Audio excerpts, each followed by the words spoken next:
Después de conocerse la sentencia por el crimen de Mariano Ferreira, desde el Partido Obrero, entre otros sectores, expresaron disconformidad y manifestaron a la vez que van a apelar este fallo. Marcelo Ramal, gracias por haber venido. Gracias por la invitación. ¿Por qué Marcelo los dejó disconformes esto? Bueno, el motivo central es porque deja afuera de toda investigación posterior, ni qué decir de una condena, a los que serían los articuladores y responsables políticos y empresariales de este crimen. Si uno escucha lo que el presidente del tribunal describió cuando de alguna manera quiso hacer una introducción a la sentencia, él expuso todos los elementos que llevaban a pensar que realmente las cosas eran como nosotros las presentamos durante el juicio, es decir, un plan criminal con la participación de una patota sindical, de los empresarios del ferrocarril, de funcionarios y de la propia Policía Federal para defender un negocio. Este negocio de las tercerizaciones ferroviarias que en definitiva implicaba el desvío de subsidios públicos del ferrocarril para armar un negocio donde se contrataban a trabajadores por un salario muy inferior al que les correspondía y la diferencia se la quedaban entre Pedraza y los propios empresarios. Por este motivo se desencadenó el ataque criminal que terminó con la vida de Mariano. El presidente del tribunal expuso todos los elementos. La participación, la concupiscencia de los empresarios para permitir que este grupo de la Unión Ferroviaria participara de la agresión, el permiso de la policía muy claro, casi explícito, para que la patota pasara, agrediera a los trabajadores y luego se retirara. Bueno, indudablemente los contactos entre funcionarios, José Pedraza, horas antes de la propia agresión. Sin embargo, al momento del fallo, cuando todos esperábamos que esto determinara una pena máxima para Pedraza y también investigaciones posteriores, el propio tribunal de alguna manera se contradijo, se desdijo de algunas de sus afirmaciones. Por ejemplo, para descartar que Pedraza fuera un instigador del crimen, es decir, que lo articulara de alguna manera con una preparación determinada, dijo lo siguiente: el crimen en la Argentina lleva al desprestigio político. Por ejemplo, cuando ocurrió lo de Costecchi y Santillán, lo de Bulacio y otro tipo de hechos.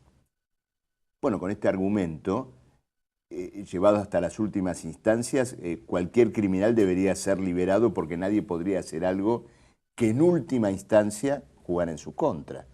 En realidad, cuando Pedraza, la patota llevan adelante esto, lo hacen descontando una impunidad que luego fue desbaratada por la enorme movilización y la acción, la movilización política que desplegamos en estos meses. Entonces queda Pedraza con una condena importante, pero que no es la perpetua que reclamábamos, pero principalmente se cortan los lazos con el poder político.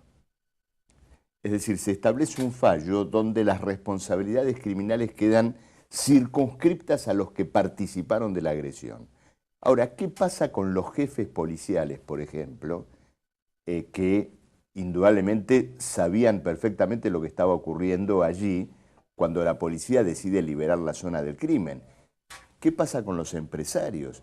¿Qué pasa con el secretario de Transporte de entonces, Juan Pablo Schiavi, que se reúne el día anterior con los dirigentes de la Unión Ferroviaria y les dice: miren, nosotros no vamos a hacer ningún tipo de acción policial, pero ustedes ocúpense? Bueno, todo esto queda fuera de las investigaciones ulteriores que nosotros habíamos reclamado. El pedido de perpetua a Pedraza no está fundado en una suerte de sentimiento de venganza personal. Los problemas no pasan porque una persona pase 15, 20 años o cadena perpetua. Incluso los 15 años de la condena probablemente consuman la totalidad de la vida de José Pedraza. No es eso lo que está en juego. Nuestro reclamo de una pena severa, máxima, era el señalamiento de que a partir de allí continuaba el hilo de responsabilidades hacia el poder político. Y esto es lo que el fallo, de alguna manera, intenta clausurar. Naturalmente que lo vamos a apelar. Vamos a colocar todos los mismos elementos de juicio que están en la causa, incluso los que citó el propio tribunal, y reclamar sobre esta base, indudablemente, una reconsideración del fallo y que se llegue hasta donde se tenga que llegar en las responsabilidades. Ahora, Marcelo, digo, ¿no? De acuerdo a este nuevo escenario, votado hace pocos días en el Congreso, esta reforma judicial, digo, ¿tendrá lugar el reclamo de ustedes de acuerdo a esta nueva realidad? Bueno, si dependiera de eso, ¿Los amparará, claro, perdón, Marcelo, este nuevo formato de justicia? No, en relación a este reclamo de justicia, como a cualquier otro reclamo, esta reforma es completamente negativa.